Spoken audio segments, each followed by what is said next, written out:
कहते हैं कि बिना कुछ किए जय जयकार नहीं होती और कोशिश करने वालों की हार नहीं होती। अगर आप कोशिश कर रहे हैं तो आपकी हार नहीं हुई है। हाँ, आपको देर हो सकती है, थोड़ा लेट हो सकते हो, लेकिन मंजिल तक तो पहुंचोगे जरूर बरखुरदार। कैसे? अभी बताता हूं।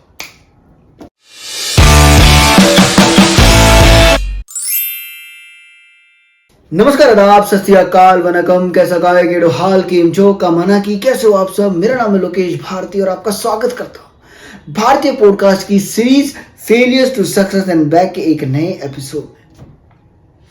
दोस्तों, अभी मैंने कहा कि कोशिश करने वालों की हार नहीं होती। इस पूरे एपिसोड को सुनने के बाद आपको समझ में आ जाएगा कि ये बात बिल्कुल सच है कि हरिवंश राय बच्चन जी ने ये जो कविता लिखी है, जो अमिताभ बच्चन जी को भी आपने केबीसी में बोलते हुए सुना होगा कि बिना कुछ किए जय जयकार नहीं होती और कोशिश करने वालों की हार नहीं होती। एक ऐसा एपिसोड लेके आया हूं दोस्तों कि जो आपको ये सोचने पे मजबूर कर देगा और आपकी विचारधारा को भी बदल देगा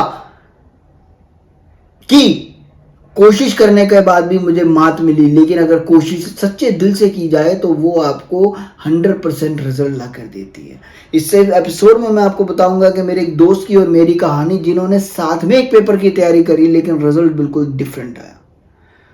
वो एक पर्सपेक्टिव, एक माइंडसेट और ये पॉजिटिव एटीट्यूड का असर रहा कि कौन विजयी हुआ और कौन उसके अंदर पराजय का हार का सामने देखना पड़ा उसको। तो दोस्तों, मेरा नाम है लोकेश भारती और एक बार फिर से आपका स्वागत करता हूं। मंगलवार को ठीक 8:07 पर आप ये पॉडकास्ट आ जाता है। तो अगर आप चाहे अभी तक सब्सक्राइब नहीं किया है तो प्लीज सब्सक्राइब कर लीजिए और लाइक कीजिएगा, शेयर कीजिएगा। शेयर जरूर कीजिएगा हर एक उस इंसान के साथ जिसको आपको लगता है कि ये एपिसोड सुनना चाहिए। और पूरी की पूरी प्लेलिस्ट है, 30 to 37 एपिसोड हो चुके हैं अभी तक। ये 38 है कि 39 है, सॉरी, कि हर एक एपिसोड के अंदर कुछ ना कुछ ऐसा है जिससे आप कुछ ना कुछ तो लेके जाएंगे। ये मेरी 100% गारंटी है। और अगर आप कुछ मेरे एपिसोड को सुनने के बाद कुछ अच्छा लेके जाते हैं तो प्लीज मेंशन जरूर कीजिएगा कमेंट में। तो दोस्तों, ये स्टोरी है 6th सेमेस्टर की। ये बीच का पोर्शन है, ये तो मैं इकट्ठा किसी और के साथ क्लब करके बता सकता हूँ, लेकिन मैं 5th सेमेस्टर से सीधा आया हूँ 6th सेमेस्टर पे। ये 6th सेमेस्टर बड़ा ही एक इम्पोर्टेंट सा था, जिसके अंदर आप ये लगा लीजिए कि सब्जेक्ट ऐसे थे कि जैसे आपको लगे अफगानिस्तान और बांग्लादेश की टीम है या पाकिस्तान की टीम है, तुच्छी सी। आपको लगा कि भाई ये तो निकल जाएगा, ये तो हो जाएगा, लेकिन ऐसा होता नहीं है। इसी के अंदर एक सब्जेक्ट था माइक्रो प्रोसेसर। एक मोबाइल कम्युनिकेशन का भी था एमसी, लेकिन सबसे इंपॉर्टेंट एक और था, प्रोग्रामिंग लैंग्वेजेस नहीं, वो नहीं था, एक इंटरनेट फंडामेंटल पता नहीं क्या एक सब्जेक्ट था यार। इतना पढ़ना पड़ता था उसको, पूरा का पूरा। उसको बुक पढ़ने के बाद भी क्या आएगा कुछ पता नहीं। सेशनल में पता नहीं वो मैम को क्या हुआ, उन्होंने हमें 30 नंबर दिए 50 में से बिना बात के, क्योंकि उनको शौक था कि मुझे इससे ज़्यादा देने नहीं है। चलो उसको छोड़ो। सब्जेक्ट का नाम है माइक्रो प्रोसेसर। कोई छोटा मोटा सब्जेक्ट नहीं था। माइक्रो प्रोसेसर के बिना आपका लैपटॉप, आपका मोबाइल, आपका डेस्कटॉप कुछ भी नहीं चल सकता। माइक्रो प्रोसेसर ही सब कुछ है, आप ये लगा लो। The brain of the computer is the microprocessor. तो माइक्रो प्रोसेसर का एक सब्जेक्ट था। और आपने वो देखी है ना कि टीवी के मदरबोर्ड में भी होता है, और कईयों की मदरबोर्ड में आपने देखा होगा ब्लैक कलर की इतनी छोटी सी होती है, जिसके ऐसे वो क्या कहते हैं उसे, हाथ, कॉकरोच की तरह हाथ पैर निकले होते हैं उसके, वो आईसी। तो वो उसमें क्या होता था कि हमने माइक्रो प्रोसेसर में पढ़ाते थे 8085, 8086, ये सारे सब्जेक्ट, ये सारे माइक्रो प्रोसेसर पुराने से लेके और अभी तक के लेटेस्ट माइक्रो प्रोसेसर, उस टाइम तक जब हम पढ़ रहे थे तब तक के सारे प्रोसेसर्स को पढ़ाते थे। और बेसिकली मेन जो बेसिक होता था, जैसे कंप्यूटर लैंग्वेजेस में क्या होता है, कंप्यूटर लैंग्वेजेस के अंदर अगर आपको सी आती है, C language, the basic language, the C language, तो आप कोई भी लैंग्वेज सीख सकते हो आराम से, क्योंकि सी के अंदर आपके सारे फंडामेंटल क्लियर हो जाते हैं। चाहे वो एरे हो, चाहे वो कुछ स्ट्रिंग हो, कुछ भी हो, वो सारे आपके फंडे क्लियर हो जाते हैं। अगर आपको सी अच्छे से आती है तो बाकी के लैंग्वेजेस आप आराम से कर लोगे। तो ऐसे ही अगर आपने माइक्रो प्रोसेसर का बेसिक मॉडल 8085 IBM का या 8086 अगर आपने पढ़ा, मोटोरोला का भी था एक, मेरे को याद नहीं है, तो ये अगर आपने प्रोसेसर पढ़ लिए तो आपको फिर बाकी के प्रोसेसर वगैरह समझने में, अगर मान लो आपको कोआ में इंटरेस्ट है कंप्यूटर आर्किटेक्चर के अंदर, तो आपको ये सब्जेक्ट बहुत इंपॉर्टेंट है। तो ये सब्जेक्ट के साथ आपको फिर कोआ भी अच्छा लगेगा। कोआ के बाद आप हायर स्टडीज के अंदर अगर कंप्यूटर आर्किटेक्चर पढ़ना चाहते हैं, तो आप कंप्यूटर अगर आर्किटेक्चर पढ़ना चाहते हैं तो आप आराम से आगे बढ़ सकते हैं। तो माइक्रो प्रोसेसर इतना इंपॉर्टेंट सब्जेक्ट था। और उसमें क्या होता था कि 120 किसी के अंदर 120 होती थी जो वो डंडियां होती थी, और किस पिंस बोलते थे उन्हें, और किसी में 150 भी होती थी। और हर एक चैप्टर बेसिकली हर एक यूनिट एक प्रोसेसर के ऊपर था। चलो ठीक था, कोई बात नहीं, थ्योरी पार्ट कर लेंगे, कोई बात नहीं। मैं ज्यादा रट्टा तो था नहीं, लेकिन समझ के काम चला लेता था। तो लेकिन इस पेपर में क्या दिक्कत थी, इस पेपर में दिक्कत थी कि इस पिन के अंदर अगर 152 पिन है ना, तो आपको 152 की 152 पिन्स के नाम पता होना चाहिए। हर एक पिन का नाम अलग होता था, जो मेरे को बिल्कुल भी अब याद नहीं है कि मैं आपको बता पाऊं कि देखो ये ऐसे होता था, नहीं। 152 की है, और ऐसे ऐसे कम से कम 10-15 पिन्स वो थी अलग अलग।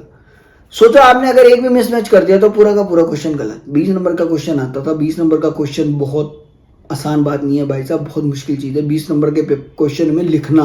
सोचो आपको कम से कम 8 से 10 पेज भरने पड़ेंगे कम से कम, जिसमें आपका डायग्राम भी, उसका इलस्ट्रेशन भी, उसके रिलेटेड भी। तो आपको डायग्राम भी बनाना है, आपको पिन भी मेंशन करनी है, और उनके वर्किंग भी बतानी है। तो ये सब माइक्रो प्रोसेसर में होता था।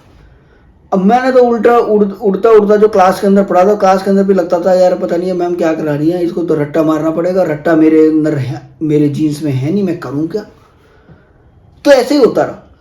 तो मेरा एक दोस्त था, बहुत ही जिगरी दोस्त, मेरा one of the best friend, मैं उसका नाम नहीं लूंगा। तो वो, मैं क्या करता था, मैं इस पेपर के अंदर उसके घर जाके पढ़ा, क्योंकि वो काफ़ी एक इंटेलिजेंट लड़का था और टॉपर भी रहा था यूनिवर्सिटी का फर्स्ट ईयर में। तो मैं उसके पास जाके पढ़ा कि यार मेरे को तेरे साथ पढ़ना है यार। तो डाइनिंग टेबल के मेन जो हेड चेयर होती है उस पर वो बैठता था, साइड वाले पे मैं बैठता था, और हम माइक्रो प्रोसेसर पढ़ता था। 2 या 3 दिन की छुट्टी थी, उसी में उसके पास में नॉन स्टॉप जाता था और पढ़ता था। अब मैंने उसका एक तोड़ सा क्या निकाला पढ़ते पढ़ते, कि मुझे लगता है कि अगर मान लो मैं ये बना बना के देख लूँ 10-15 डायग्राम जितने भी हैं, अगर मैं लगातार बना बना के देख लूँ और उनकी पिन लिखता जाऊँ लगातार, तो मतलब एक ही दिन के अंदर एक ही उसको अगर 1 घंटे के अंदर 2-3 बार बना लूँ, तो मेरे को थोड़ा बहुत याद होना शुरू हो जाए। लेकिन धीरे धीरे मैंने फिर उसका एक और पैटर्न याद किया कि भाई ये चीज़ सब में कॉमन है, ये 4th वाली सब में सेम है, 5th वाली सेम है, तो वो सब मैंने याद कर दिया। ऐसे करते करते मैंने उनको मेस्मराइज करना शुरू कर दिया। हमारे पास इतना टाइम नहीं होता कि हम आपस में बात करें, बस साथ में पढ़ते थे। थोड़ा बहुत कोई किसी ने कुछ पूछ लिया तो पूछ लिया, वो कॉन्फिडेंट था वो भी कि भाई हो जाएगा। लेकिन जब एग्जाम डे आया तो मैं तो था अंडर कॉन्फिडेंट, वो था ओवर कॉन्फिडेंट। तो ये भी एक बात सीखने की बात है कि अगर आपको लगता है कि आपको कुछ आता है तो आपको हमेशा किसी के साथ डिस्कस कर लेना चाहिए, आपके दोस्त बाग के साथ। क्योंकि अगर दोस्त बाग के साथ में क्या होगा कि अगर आप कहीं पर कुछ गड़बड़ कर रहे हैं तो वो आपको करेक्ट कर देगा, अगर आपका अच्छा दोस्त होगा तो। लेकिन इसी के अंदर मेरा तो खुद सिलेबस खत्म नहीं था, वो अपना सिलेबस खत्म करके बैठा, तो हम आपस में लगे रहे, अपने पढ़ते रहे, बीच में पढ़ते भी थे। लेकिन पता नहीं क्या हुआ कि जब एग्जाम हुआ तो मेरे को तो चांस ही नहीं था। मुझे तो लगा भैया मैं तो फेल हूं इसमें, मैं बोल के आ गया। जो मुझे आता था, जो मैंने प्रैक्टिस की थी, उस हिसाब से मैं कर आया।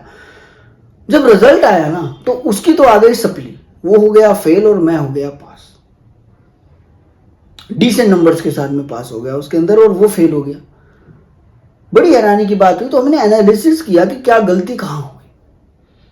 तो अब ये देखना कि इस एग्जाम के लिए मैं बिल्कुल प्रिपेयर नहीं था, लेकिन फिर भी मैंने इस एग्जाम को किया, इसकी तैयारी की, और लगातार कोशिश करने के कारण उसको मैंने पास भी कर लिया। जबकि मेरा दोस्त जो इतना कॉन्फिडेंट था वो नहीं कर पाया, क्योंकि शायद कहीं ना कहीं किसी चीज़ की कमी रह गई, वो ओवर कॉन्फिडेंट रह गया।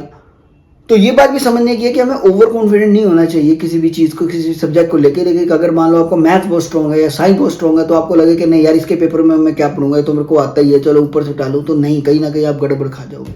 100 नंबर आते होंगे, 99 पर अटक जाओगे। याद रखना, वो उसने उसमें कहा था उन्होंने, आमिर खान ने, बेटा सिल्वर लावेगी तो आज ना कल तो कोई ना कोई तने भूल जाएगा, लेकिन अगर गोल्ड लावेगी तो मिसाल बन जाएगी, और मिसाल दी जाती है, भूल ही नहीं जाती। तो वही वाली बात हुई। तो वो उसका शिकार हो गया, वो उसमें हार गया, उसमें मतलब फेल हो गया। लेकिन रेयर था उसके लिए, वो अकेली उसकी एक ही सप्ली आई उसकी पूरी लाइफ में उसकी। तो बाई चांस उसको समझ नहीं आया कि कैसे हुआ। तो मैं ये आपको बता रहा हूँ कि अगर आप लगातार कोशिश करते रहें, किसी एक चीज़ को मन लगा के करते रहें, और अगर आप अपने आप पैटर्न निकालते रहें उसको करने की, सोचे कि नहीं कुछ मैं अलग सोचता हूँ, कुछ डिफरेंट सोचता हूँ, तो आपको उसमें सक्सेस मिलेगी मिलेगी। आप उसमें पास हो गए और वो भी धमाके से हो गए, अच्छे से हो गए। तो ये स्टोरी थी दोस्तों। और इसी से मिलता जुलता एक मोबाइल कम्युनिकेशन था, वो मैंने कैसे किया इसकी तो स्टोरी है, 2 सब्जेक्ट्स और हैं आगे जिसमें सॉफ्टवेयर इंजीनियरिंग भी था, वो सब मैं आपको अगले एपिसोड में बताऊंगा कि कहाँ मैंने पढ़ाई की इसकी और कितनी विषम परिस्थितियां थी, लेकिन उसको पढ़ा और उसको ना केवल पढ़ा ना के और उसके अंदर क्रैक भी किया। वो अगले एपिसोड में बताऊंगा। बहुत इंटरेस्टिंग स्टोरी है, मिस मत कीजिएगा। और कोई सोच भी नहीं सकता कि वहाँ पे कोई पढ़ेगा ऐसे। तो इसी के साथ अपने वाणी को विराम देते हुए और आपको बताते हुए कि दोस्तों याद रखना जिंदगी में कि अगर आप कोशिश कर रहे हो तो आपकी हार नहीं होगी, लेकिन अगर आप बिल्कुल कोशिश नहीं कर रहे हो, अगर आप ओवर कॉन्फिडेंट हो, तो आपको पराजय का सामना करना पड़ सकता है। तो इसी के साथ अपनी वाणी को विराम देते हुए और आपसे वादा करते हुए अगले मंगलवार ठीक 8:07 पर हमारी वीडियो अपलोड हो जाती है। हर मंगलवार को आपको मिलेगी जरूर। भारतीय पॉडकास्ट को मिस मत कीजिएगा। प्लीज सब्सक्राइब कीजिए, लाइक कीजिए, शेयर कीजिए, पूरी वीडियो देखिए, पुरानी प्लेलिस्ट में भी जाइए। अगर आपको कोई लगता है इंटरेस्टिंग तो प्लीज उसको सुनिए और शेयर कीजिए अपने दोस्तों के साथ जिसको आपको लगता है कि सुनना चाहिए। जय हिंद, जय भारत, जय महाकाल, जय माँ भारती। आप सबको शुभकामनाएं हर एक चीज के लिए, चाहे किसी का बर्थडे हो, कुछ भी हो। और जाते जाते दोस्तों हमेशा की तरह मैं एक चीज बोलना चाहता हूं कि अपने दोस्तों के साथ डिस्कस जरूर कीजिए, चाहे वो आपको आता हो या ना आता हो, क्योंकि जब आप आपस में कनेक्शन पर रहेंगे तो आप आपस में एक दूसरे की त्रुटियां ठीक कर देंगे, और त्रुटियां ठीक कर देंगे तो पेपर में तो फिर सब कुछ ठीक हो जाएगा। तो मिलते हैं आपको अगले मंगलवार ठीक 8:07 पर। सब्सक्राइब करना मत भूलिएगा, लाइक करना मत भूलिएगा और शेयर करना तो बिल्कुल भी मत भूलिएगा।